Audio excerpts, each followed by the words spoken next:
Pagi-pagi mengantar adik ke sekolah PAUD. Kembali lagi kita di podcast Ganyang Fraud.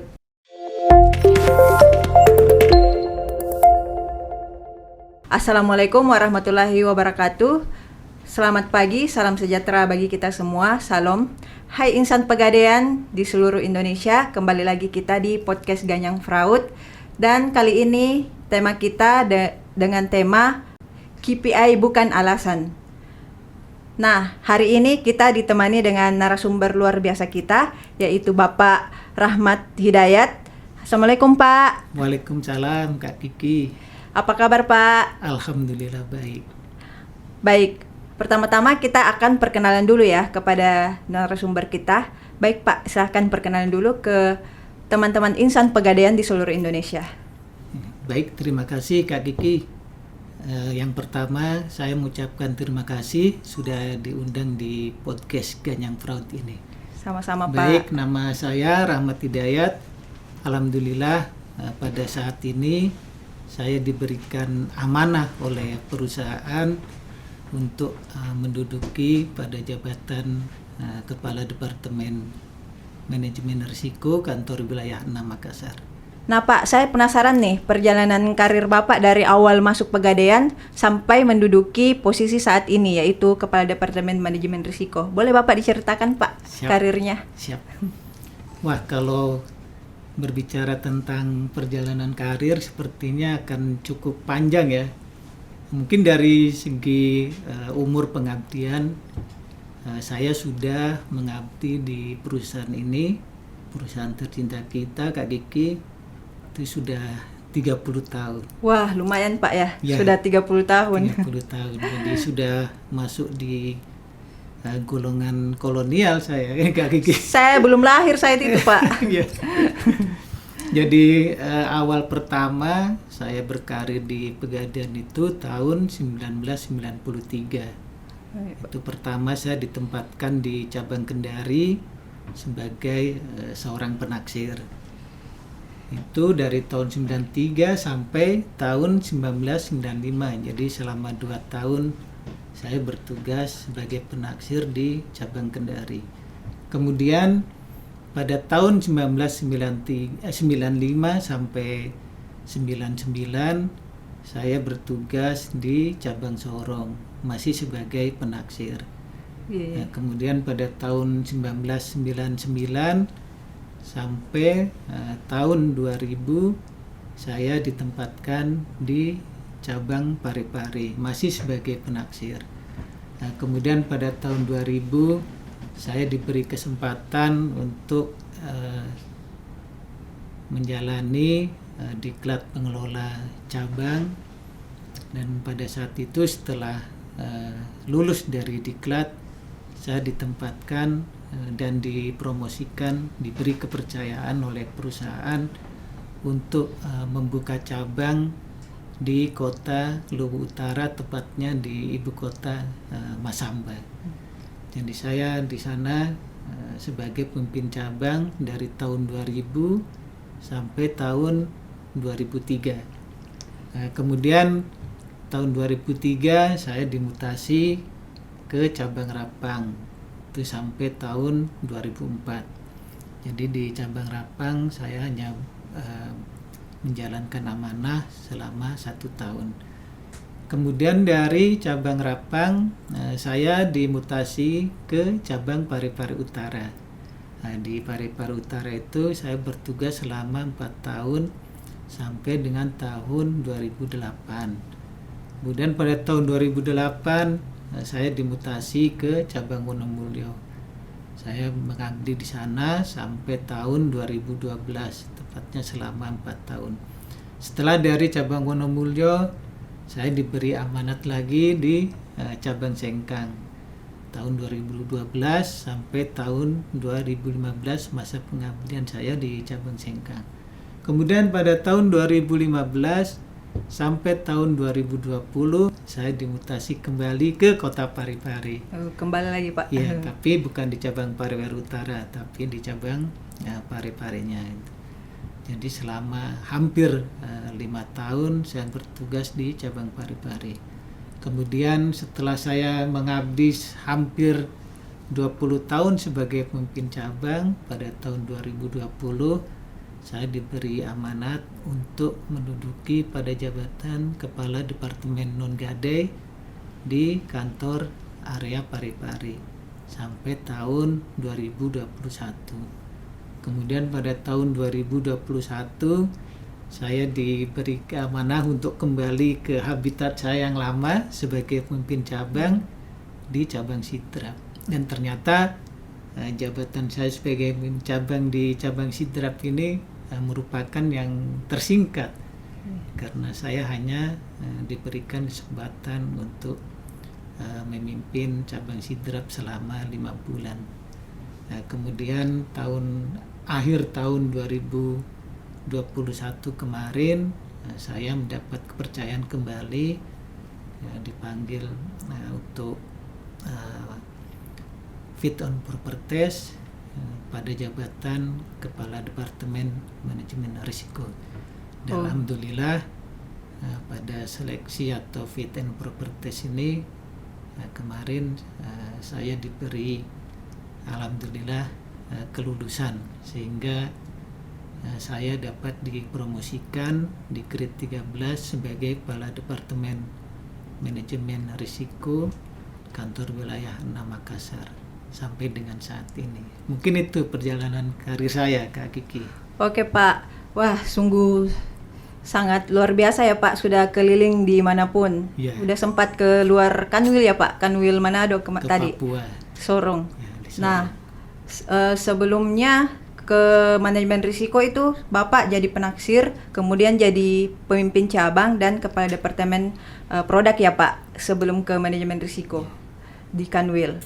Nah, masuk Kanwilnya itu akhir tahun ya Pak. Jadi kurang lebih Bapak awal tahun di risiko Januari tahun 2020. kurang lebih 8 bulan ya Pak. 8 bulan. Iya, luar biasa ya Pak.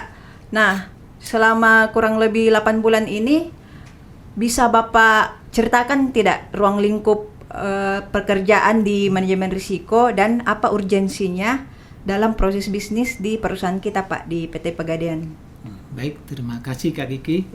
Ya Pak. Kalau kita berbicara tentang ruang lingkup pekerjaan di Departemen Manajemen Risiko, secara garis besar ada 9. Jadi yang pertama itu meliputi merencanakan, kemudian mengorganisasikan, menyelenggarakan, kemudian monitoring dan evaluasi pelaksanaan manajemen risiko sesuai ketentuan di lingkup kantor wilayah. Kemudian yang kedua itu mengarahkan pengelolaan kualitas aset atau SL termasuk NPL dan kredit bermasalah di lingkup kantor wilayah. Kemudian mengarahkan pelaksanaan risk assessment sehingga memperoleh profil risiko di lingkup kantor wilayah. Kemudian mengarahkan identifikasi, kemudian pengukuran, monitoring dan pengendalian risiko kepatuhan di lingkup kantor wilayah. Nah, kemudian di samping itu juga mengarahkan pelaporan dokumen anti pencucian uang, kemudian pencegahan pendanaan terorisme, laporan transaksi keuangan, kemudian laporan transaksi keuangan mencurigakan, kemudian laporan transaksi keuangan tunai, kemudian laporan transaksi serta monitoring untuk pengkinian data nasabah. Kemudian di samping itu juga berkoordinasi dengan unit kerja dalam pelaksanaan pelatihan, kemudian refreshing terkait misalnya aspek kepatuhan, kemudian gratifikasi, serta pelaporannya di kantor wilayah. Kemudian yang terakhir itu kita mengarahkan, kemudian mengkoordinasikan penyelesaian barang jaminan dalam proses lelang, kemudian juga barang jaminan bermasalah produk gade, kemudian non gade yang tidak bisa diselesaikan di kantor cabang maupun di kantor outlet. Demikian. Kemudian ya baik, urgensinya Iya Pak. karena perubahan ya dalam peningkatan dinamika di lingkungan bisnis itu kan berubah ya. Kemudian ada juga perubahan teknologi yang secara cepat, itu baik langsung maupun tidak langsung tentu akan mempengaruhi tingkat exposure atau paparan risiko dan kinerja perusahaan. Oleh karena itu melakukan penerapan manajemen risiko yang baik untuk mengurangi atau mencegah terjadinya kerugian, kemudian mewujudkan tata kelola bisnis yang baik, kemudian mendorong pertumbuhan agar bisnis kita ini sustainable growth, berkesinambungan dan berkelanjutan. Maka bisnis perlu berdampingan dengan penerapan manajemen risiko. Betul Pak. Baik, itu saja Pak. Sungguh kompleks ya pekerjaan di ruang lingkup manajemen risiko. Nah, seperti yang Bapak katakan, urgensinya tadi sangat bermanfaat ya. Manajemen risiko itu dalam proses pertumbuhan bisnis perusahaan kita, agar bisnis perusahaan kita itu tumbuh dengan sehat ya. Betul Pak. Iya Pak. Terus apa hubungannya target KPI dengan fraud Pak? Karena yang kita ketahui isu fraud itu sangat di mana ya? Sangat dibicarakan lah di mana-mana, karena urgensinya juga ke bisnis sangat melekat ya Pak. Nah, boleh Bapak berikan contohnya juga? Ya, baik, terima kasih Kak Kiki. Ya Pak. Mungkin kalau kita bicara tentang hubungan KPI ya dengan fraud, kita mungkin berbicara tentang aktivitas yang dilakukan misalnya oleh seorang karyawan atau beberapa karyawan terutama di unit operasional ya. Nah, itu kan pasti adalah karyawan yang memiliki pola pikir yang tidak tepat dalam mencapai target KPI kan gitu. Nah, ini kan berkaitan juga dengan pengetahuan masing-masing karyawan. Jadi seperti misalnya untuk komponen OSL itu ya. Yeah. Itu kan harusnya seorang karyawan kalau misalnya ingin mencapai pertumbuhannya itu positif, itu kan berarti harus melakukan aktivitas sales kan, atau aktivitas penjualan kan. Betul Pak. Nah, kalau misalnya ini dilaksanakan, itu kan artinya sesuai dengan panduan yang diberikan oleh perusahaan. Gitu. Nah, ini menyangkut aktivitas ini dipengaruhi oleh pola pikir yang tidak tepat. Jadi teman-teman itu banyak yang berpikir bahwa mereka tidak perlu lagi melakukan aktivitas penjualan, kemudian melakukan cara-cara yang bertentangan dengan ketentuan yang sudah ditetapkan sebagai panduan dalam mencapai KPI kan. Jadi mungkin kita barangkali sudah tidak asing lagi dengan kesalahpahaman atau persepsi yang kurang tepat tentang kata optimalisasi taksiran kan. Nah, itu kan akhirnya dalam mencapai pertumbuhan OSL, teman-teman kita banyak yang menaikkan karat yang melebihi daripada taksiran wajar kan. Akhirnya ini kan kalau dibiarkan lama-lama akan menimbulkan kerugian bagi perusahaan, dan itu merupakan perbuatan fraud. Dan mestinya kan kalau misalnya kita menginginkan pertumbuhan OSL, kita sudah diberikan panduannya bagaimana misalnya mencapainya kan gitu. Misalnya kita punya data itu dari internal, itu kan merupakan potensi yang perlu kita garap. Data nasabah atau database nasabah kita itu dari nasabah aktif dan nasabah inaktif itu cukup besar. Nah, itu kita mungkin mengelolanya kalau mengikuti panduan dari ketentuan yang berlaku, bagaimana skema farmer itu berjalan. Jadi di situ aktivitas penjualannya merupakan aktivitas penjualan dari internal kan. Itu bisa dijalankan oleh misalnya pengelola UPC kalau di UPC kan, atau kasir kalau di cabang oleh penaksir, termasuk pemimpin cabangnya kan. Iya, Pak.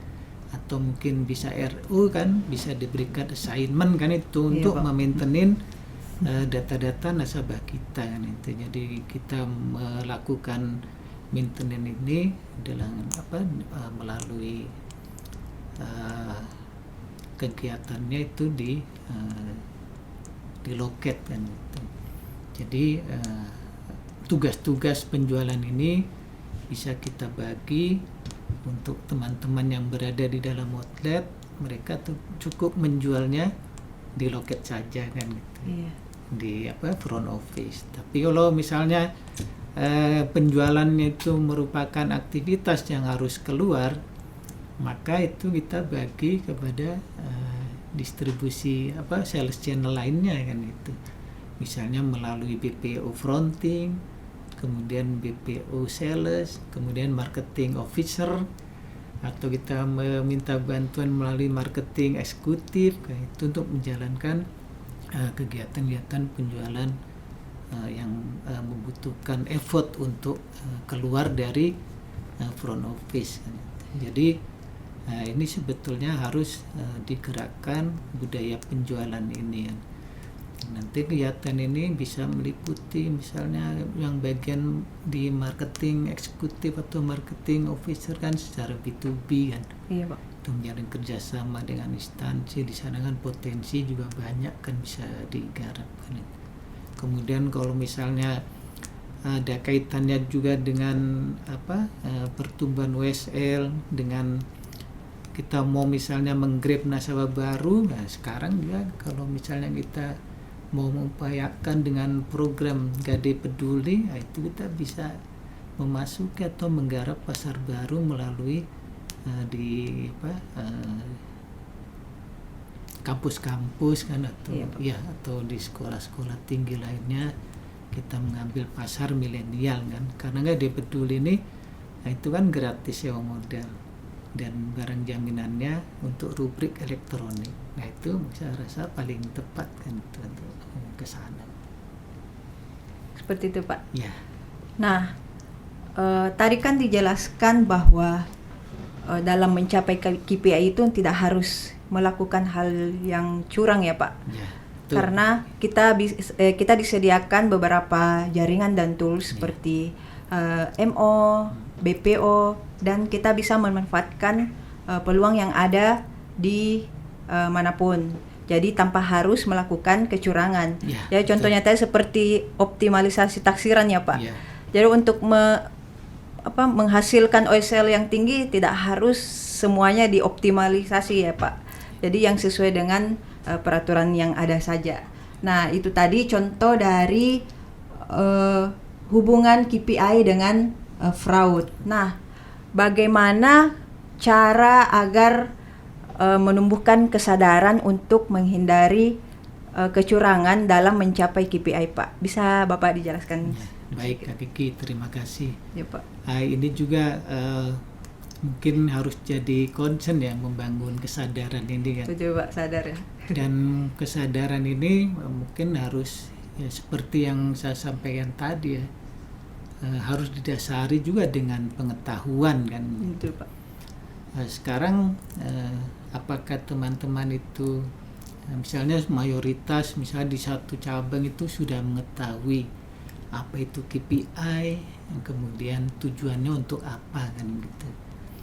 Jadi kalau misalnya karyawan tidak mengetahui KPI itu apa, tujuannya apa, tentu dia tidak dapat menjalankan kan apa yang harus dicapai kan dengan panduan yang ada, karena pengetahuannya ini tidak ada atau bisa jadi juga belum cukup kan. Nah, di sini perlu bagaimana kita membangun kesadaran itu dengan cara mungkin mensosialisasikan panduan untuk mencapai KPI itu kan. Kemudian pedoman tentang KPI itu atau performance management system itu seperti apa kan gitu. Kemudian tujuannya itu untuk apa kan gitu. Bahwa KPI itu kalau misalnya karyawan mengetahui bahwa itu adalah sebagai faktor pendorong, kemudian motivasi untuk pengembangan dirinya kan dan karirnya, kemudian juga yang lebih besar lagi untuk tujuan bagaimana mengembangkan bisnis perusahaan menjadi lebih besar kan, menghasilkan laba yang tinggi, menghasilkan laba yang sehat. Nah, saya rasa kalau mengetahui itu akan tumbuh kesadarannya. Dan di samping itu bahwa untuk menumbuhkan kesadaran ini juga perlu dilakukan seperti tindakan kan itu. Jadi tindakan itu merupakan hal yang penting kan dalam menumbuhkan kesadaran. Kemudian kampanye juga penting sebagai bentuk pengenalan bahwa misalnya KPI itu berperan penting dalam pengembangan masa depan seorang karyawan. Kemudian yang terakhir barangkali kita tidak boleh melupakan keteladanan. Teladan Pak. Jadi misalnya kita sebagai seorang pemimpin kan, itu harus memang membangun integritas yang baik kan itu, dan itu harus dimulai dari leader kan itu. Pak. Kita harus memberikan contoh yang baik, menjadi role model, kan?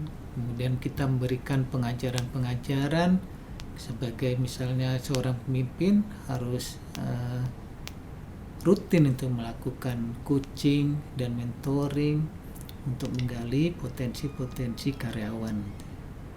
Mungkin itu. Oke, baik Pak. Nah, tadi sudah dijelaskan bahwa cara untuk menumbuhkan kesadaran untuk menghindari fraud dalam pencapaian KPI yaitu pertama harus didasari dengan pengetahuan ya. Kita harus paham apa yang akan kita kerjakan. Nah, kemudian tumbuh rasa integritas pada dalam diri kita. Nah, kemudian Pak, tadi kan sudah dijelaskan cara menumbuhkan kesadaran mencapai KPI tanpa fraud. Nah, Bapak punya tidak strategi untuk mencapai KPI itu tanpa melakukan fraud? Baik, terima kasih Kak Kiki. Baik Pak. Kalau strategi mungkin simpel saja ya. Betul Pak. Saya barangkali ingatnya pada saat kita melakukan MB ya, kita sering mengucapkan ikrar insan pegadaian berakhlak di poin 2 kan itu. Iya, Pak. Jadi di poin 2 itu kan disebutkan menerapkan nilai-nilai utama akhlak sebagai pedoman pencapaian kinerja perusahaan. Betul Pak. Jadi mungkin strateginya ada di budaya corporate kita, yaitu akhlak tadi. Ya. Jadi kalau misalnya kita diberikan amanah kan, poin pertama itu nilai akhlak itu amanah ya. Berarti kan amanah memberikan kepercayaan kepada kita sebagai seorang karyawan, menitipkan ini bisnis tolong dijalankan dengan baik, benar, bisa tumbuh sehat, menghasilkan keuntungan, kemudian bermanfaat bagi masyarakat. Gitu Pak. Nah, kemudian dalam aktivitas pencapaian KPI, kalau misalnya pengetahuan kita, pemahaman kita juga baik, maka itu tentu adanya di poin nilai kedua dari akhlak itu kan, di poin kompeten kan itu. Jadi di sana ada kesempatan, kemauan untuk belajar, kemudian meningkatkan skill kan. Betul Pak. Nah, kita beralih lagi ke nilai harmonis ya. Di harmonisnya bahwa kalau kita mau mencapai sesuatu yang kita inginkan itu harus ada tercipta suasana yang harmonis, kemudian tingkat kepedulian yang baik, dan menciptakan kondisi lingkungan yang kondusif. Betul Pak. Nah, kemudian di aspek nilai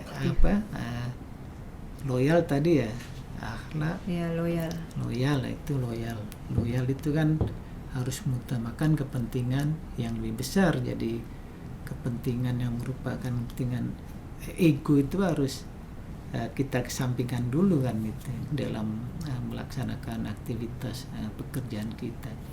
Kemudian adaptif. Nah, kalau kita mau mencapai KPI, kita juga harus menjadi orang yang adaptif. Betul Pak. Bisa berinovasi, kemudian dalam melaksanakan pekerjaan harus antusias kan itu.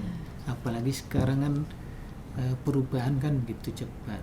Kita punya program transformasi harus jalan, jadi kita memang dituntut untuk menciptakan diri kita ini menjadi karyawan yang berkualitas dan bermanfaat.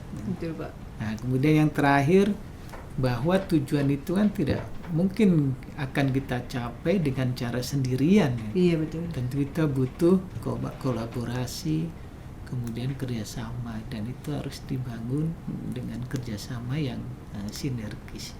Saya rasa kalau landasannya akhlak, KPI itu bukan lagi merupakan beban, tapi merupakan suatu tantangan yang menarik yang harus kita lalui. Kemudian yang berkait dengan sasaran-sasaran perusahaan bisa kita dapat capai dan kita wujudkan dengan baik. Betul Pak. Nah, itu tadi penjelasan strategi dalam mencapai KPI ya Pak, tanpa melakukan fraud. Itu kita harus menumbuhkan rasa budaya dari perusahaan kita, yaitu akhlak ya. Jadi kalau misalnya rasa akhlak itu sudah tumbuh dalam diri kita, insya Allah KPI akan tercapai tanpa melakukan hal-hal yang tidak diinginkan, yaitu fraud. Baik, kita berada di penghujung acara hari ini. Sesuai dengan tema podcast kita hari ini, yaitu KPI bukan alasan, sangat bermanfaat ya penyampaian dari Pak Rahmat tadi, bahwa untuk mencapai apa yang diinginkan itu yaitu KPI tanpa harus melakukan fraud, dengan menumbuhkan akhlak pada dalam diri kita. Seperti itu ya Pak. Nah, sebelum menutup acara podcast kita hari ini, mungkin Bapak mau menyampaikan pesan-pesan untuk insan Pegadaian tentang kampanye anti fraud berdasarkan dengan tema kita hari ini Pak. Baik, silakan Pak. Baik, terima kasih Kak Kiki. Sebagai penutup, saya ingin menyampaikan pesan kepada insan Pegadaian di seluruh Indonesia, terutama di wilayah 6 Makassar, bahwa mari kita capai KPI tanpa melakukan fraud. KPI bukan alasan kita untuk melakukan fraud, tetapi KPI adalah alasan kita untuk menjadi karyawan yang berkualitas, kemudian menjadikan karyawan yang berdedikasi tinggi, karyawan yang memiliki skill yang hebat dalam mendukung pertumbuhan kinerja bisnis perusahaan secara berkesinambungan dan menciptakan tata kelola perusahaan yang baik. Demikian, terima kasih. Baik, terima kasih Pak pesan-pesannya untuk teman-teman insan Pegadaian di seluruh Indonesia, khususnya di Kanwil 6 Makassar ya Pak. Nah, highlight-nya yaitu KPI bukan alasan. Jadi kita harus bisa memahami dan mempelajari pedoman tentang cara mencapai KPI tanpa harus melakukan fraud ya Pak. Nah, terima kasih kesempatannya Pak untuk hadir di podcast yang ke-6 ini ya Pak, untuk dalam rangka kampanye anti fraud. Semoga di podcast selanjutnya bisa lebih baik lagi, dan terima kasih atas waktunya Pak. Sekian dan terima kasih. Salam akhlak, salam sadar risiko. Wabillahi taufik wal hidayah. Wassalamualaikum warahmatullahi wabarakatuh.